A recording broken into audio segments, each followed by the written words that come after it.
Today we're going to be making potato dumplings. They're a little bit like gnocchi, but not really, super easy to make. Let's start. Adding some salt to my water here, transferring the potatoes, and I'm cooking them. For the sauce, I'm melting my butter, adding some tomato puree and cooking it up. A little salt and pepper, letting this simmer. I'm adding some garlic to the yogurt, mixing it up.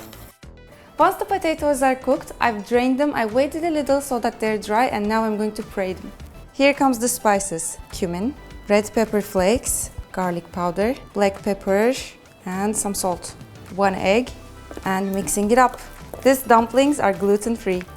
And now I'm going to make small scoops.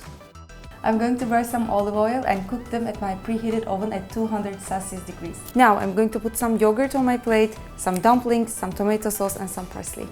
These are so much fun to eat. I hope you guys give it a try. I hope to see you next time. Bye bye.